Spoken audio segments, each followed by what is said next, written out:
Hello students, welcome to your English class, and today we will discuss a poem. This is the first poem of your book First Flight, Dust of Snow, written by Robert Frost. And before going through the discussion of the poem, let me tell you something about Robert Frost. Robert Frost is a realistic poet who always depicts the reality of life, the real things. Realistic means जो real life में जो incidents जो हैं, events जो हैं, thinking है, philosophy है, ये अपने क्रिएशन में शो करते हैं, इसलिए इन्हें रियलिस्टिक पोएट कहा गया है। और ये सोसाइटी में जो चीज़ें हो रही हैं, चाहे वो अगेंस्ट में हो, चाहे वो फेवर में हो, उसे अपने पोएम में एक्सप्रेस करते हैं। और इसी तरह की एक पोएम है dust of snow. Dust of Snow, I'll just give you a brief summary of this. Dust of Snow is a very beautiful short poem. This poem tells that even a simple single moment has a large significance.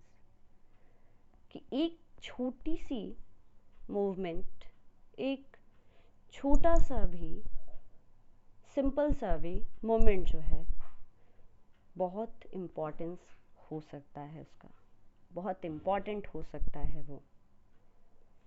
और यहाँ पे Robert frost ने जो चीज़ों को mention किया है, चाहे वो बर्ड्स हो, एनिमल्स हो, ट्रीज़ हो, वो अदर पोएम से थोड़ी से अलग है।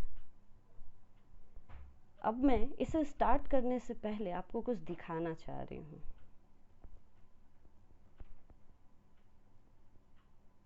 अरे, स्टार्ट होने से पहले ही किसी ने छींक दिया, स्नीजिंग। मैं कुछ नया बोल रही हूँ? शायद नहीं। आपने अपने घर में भी देखा होगा कि जब आप कोई काम करने जा रहे हैं, कुछ नया चीज़ स्टार्ट करने जा रहे हैं, उस समय अगर सडन किसी ने स्नीज कर दिया, किसी को छींक आ गई, तो हम लोग क्या कहते हैं या सुनते हैं आसपास में कि अपशगुन हो गया, ओमेन, बैड ओमेन सुनते हैं, नई चीज़ नहीं है। अब ये रही बिल्ली जो कि रास्ता काटने का काम करती है, और हम लोग हमेशा बिल्ली को देखने के बाद एक स्टेप पीछे आते हैं, पानी पीते हैं, फिर अपने काम को निकलते हैं। क्यों? क्योंकि इसे भी हम लोग अपशगुन मानते हैं। बिल्कुल। अब ये क्या देख लिया, ये तो डेथ का सिंबल है। आप देख सकते हैं कि कौवे को फीड किया जा रहा है, और ये फीडिंग जो है एक तरह के रिचुअल्स में होता है। श्राद्ध में जब हम लोग अपने पूर्वजों की आत्मा की शांति के लिए प्रार्थना करते हैं तो कौवों को खिलाया जाता है। सुने होंगे आप लोग या देखे होंगे आस पड़ोस में। तो ये क्रो जो हो गया डेथ का सिंबल हो गया, और ये सारी चीज़ें हमारे सामने आएंगी तो ऑब्वियस है कि हम लोग को लगेगा कि चीज़ें थोड़ी सी खराब हो गई हैं। अब रॉबर्ट फ्रॉस्ट ने इन्हीं सब चीज़ों का यूज़ किया है। इससे पहले जितनी भी आपने पोएम्स पढ़ी हैं, तो मुझे नहीं लगता है कि आप लोगों को ये सारे क्रिएचर्स देखने को मिले हैं।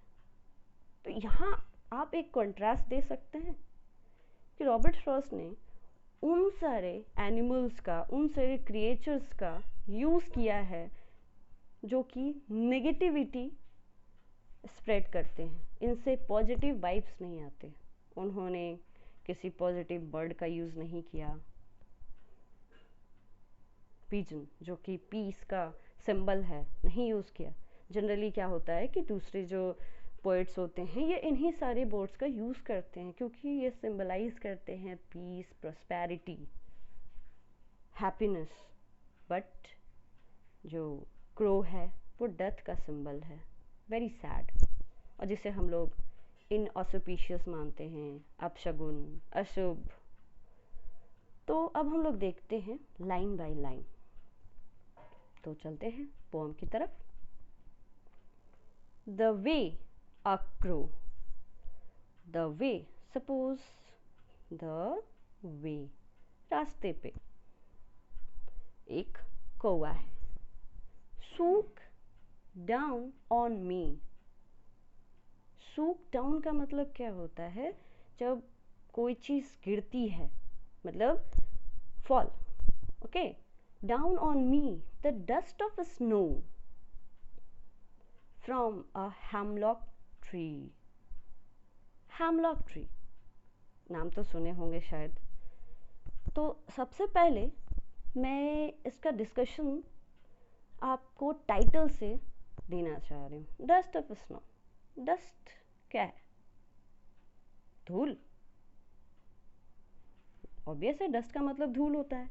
तो जो डस्ट होता है उसको हम लोग किसी तरह से यूज़ कर सकते हैं क्या? May be. लेकिन यहाँ जो है डस्ट ऑफ स्नो जो है वो स्नो पार्टिकल्स है। बर्फीली जगह पे आप देखेंगे जहाँ स्नोफॉल होता है तो जो एक वाइट कवर होती है अर्थ पे, ट्रीज पे, तो वो हो गया डस्ट, जो कि बहुत कम टाइम के लिए वो रहते हैं, उसके बाद वो वैनिश हो जाते हैं। टेम्परेचर जैसे ही आता है वो वैनिश हो जाते हैं। जिस तरह से टेम्परेचर चेंज होता है तो इनका कोई यूज़ नहीं है। तो डस्ट ऑफ स्नो जो टाइटल है वो ऐसा टाइटल है जो खुद में वर्थलेस नहीं है। ऐसा लग रहा है कि डस्ट का कोई यूज़ नहीं है। तो डस्ट ऑफ स्नो, स्नो का जो पार्टिकल्स है उसके बारे में बात की गई है। लेकिन यहाँ जो हमें दिख रहा है कि इसका कोई यूज़ नहीं है, तो पोएट ने ऐसा टाइटल क्यों चूज़ किया? तो ये एक कंट्रास्ट आ जा रहा है ना कि जब पोएट देख रहे हैं कि इन सब चीज़ों से पॉजिटिविटी नहीं आ रही है तो उन्होंने इसका यूज़ क्यों किया। अब हम लोग डेप्थ में जाते हैं। द वे अ क्रो, मैंने कहा रास्ते में चलते हुए एक कौवा। सूक down on me, me is the poet. The dust of snow from a hemlock tree. Hemlock, सबसे पहले देखिए crow, symbol of death, darkness, negativity, negative vibes. Hemlock tree is a poisonous tree, poisonous tree. I hope you can see poisonous tree. अब यहाँ देखिए crow भी use हुआ है जो कि डार्कनेस का सिंबल है, डेथ का सिंबल है। हेमलॉक ट्री जो कि पॉइजनस ट्री है। तो फर्स्ट स्टैंजा में ये बताया गया है कि पोएट रास्ते से गुजर रहे थे और वो हेमलॉक ट्री के पेड़ के नीचे, हो सकता है थोड़ी देर के लिए रुके हो, और वो वहाँ खड़े हुए। उसी समय एक क्रो था उस पेड़ पे बैठा हुआ। हेमलॉक ट्री जो कि ऑलरेडी पॉइजनस है और क्रो जो कि डेथ का सिंबल है वो वहाँ ब्रांचेस पे, ट्विग्स पे बैठा हुआ हो। इसमें मेंशन नहीं है कि कैसे वो जो डस्ट है स्नो का वो नीचे गिरा। हो सकता है कि किसी तरह के मूवमेंट की वजह से हुआ हो, क्रो मूव करना चाह रहा हो या उसने विंग्स को फ्लैप किया हो। तो किसी तरह के मूवमेंट की वजह से हेमलॉक ट्री पे जो स्नो पार्टिकल्स थे, स्नो फ्लैक्स थे, वो ट्री से गिर के पोएट के ऊपर, शोल्डर के ऊपर, फॉरहेड के ऊपर, मतलब उनके बॉडी पे गिर जाता है। तो ये इंसिडेंट हुआ फर्स्ट स्टैंजा में। तो क्रो जो कि डेथ का सिंबल है, पॉइजनस ट्री से डस्ट जो है पार्टिकल्स, जो है डस्ट पार्टिकल्स जो है स्नो का, उसे सूख करके पोएट के बॉडी पे गिरा देता है। मतलब टोटल जो है नेगेटिव जो सराउंडिंग्स है वो नेगेटिविटी से पूरी तरह से भर चुकी है। अब उसके बाद हैज़ गिवन माई हार्ट, जो इंसिडेंट हुआ उससे पोएट के हार्ट, उसके माइंड में कुछ हुआ। क्या हुआ? A change of mood, change of mood, mood means यहाँ हो गया shifting of mood, shifting of mood. अब ये शिफ्टिंग ऑफ मूड कहाँ से कहाँ हुआ ये देखते हैं। And saved some part of a day I had rued। rued का मतलब होता है wasted, मतलब ऑलरेडी मैंने वेस्ट कर दिया था। इसका मतलब पोएट पहले से ही अपसेट थे, ग्लूम थे। एग्जैक्टली ग्लूमीनेस यानी उदासीपन, अपसेट, होपलेस, और उसकी वजह से उन्होंने अपना आधा दिन बर्बाद कर दिया था। कनेक्ट करिए, पोएट जो थे पहले से अपसेट थे और शायद उसी ग्लूमीनेस में वो हेमलॉक ट्री के नीचे आके खड़े हो गए, जहां क्रो ने डस्ट पार्टिकल को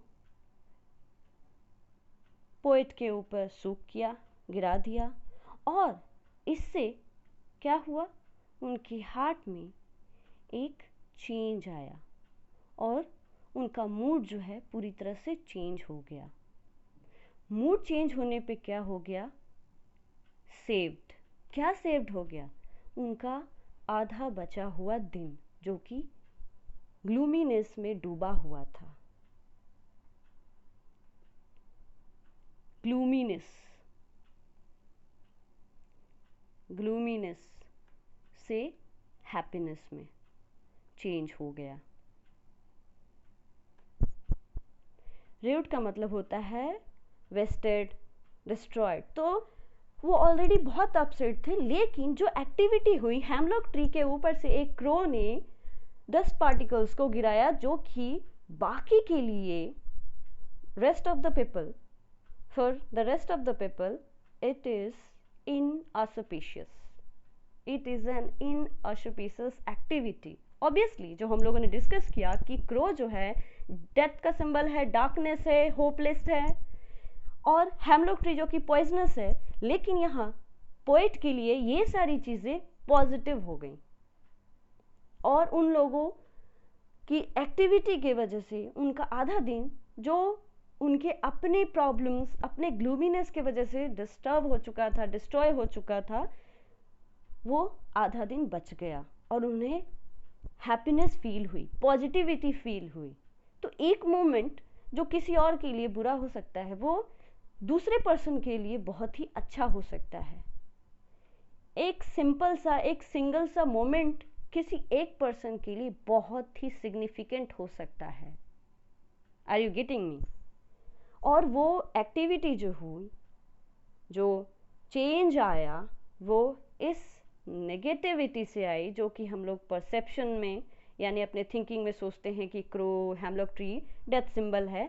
वो पोएट के मूड को चेंज कर देती है, ग्लूमीनेस से हैप्पीनेस, डार्क से लाइट में, और वो पूरी तरह से एनर्जेटिक हो जाता है और उसे लगता है कि मेरा जो बाकी का समय है वो सेव हो गया। क्यों? क्योंकि उनके लिए ये एक्टिविटी एक पॉजिटिविटी का, एक पॉजिटिव वाइब्स का काम करती है और उनका मूड जो है बिल्कुल पॉजिटिविटी से फिल हो जाता है। तो इस पोएम के थ्रू रॉबर्ट फ्रॉस्ट ये कहना चाहे हैं कि एक सिंपल सा मोमेंट, एक सिंपल सी एक्टिविटी एक लार्ज सिग्निफिकेंस हो सकती है, बहुत इम्पॉर्टेंट हो सकती है किसी के भी लाइफ में। अगर वो फर्स्ट पर्सन के लाइफ में पॉजिटिव नहीं है तो हो सकता है सेकंड पर्सन के लाइफ में पॉजिटिव हो। और ये एक कंट्रास्ट पिक्चर वो शो किए हैं कि जो सुपरस्टिशंस, जो मिथ हम लोग अपने सोसाइटी में देखते हैं, जो हम लोग कभी कभी मानते भी हैं, वो हमारे माइंडसेट में होता है। रियलिटी वही होती है जो हम अपने एक्टिविटी से देखते हैं। हम अपनी चीज़ों के लिए ब्लेम कर देते हैं कि आज ये चीज़ हुआ इसलिए ऐसा हुआ, लेकिन हम लोगों ने अपना काम नहीं किया ना। तो एक मीनिंग ये भी हो सकता है कि ये एक कॉन्ट्रास्ट पोएम है जिसमें जो नेगेटिव बर्ड्स हैं, नेगेटिव ट्री है, उसका यूज़ करके किसी एक पर्सन के लिए पॉजिटिव सिंबल दिखाया गया है और it is a symbol of shifting of mood from gloominess to happiness. तो पोम का थीम यही है कि एक सिंपल सिंगल सा मोमेंट भी बहुत इम्पॉर्टेंट हो सकता है. ओके, एंड इस एक्टिविटी के वजह से जो चेंजेस पोएट के लाइफ में आए और उनका लाइफ का जो उस दिन का जो समय था वो बच जाता है, पॉजिटिविटी से फिल हो जाता है. Okay, thank you.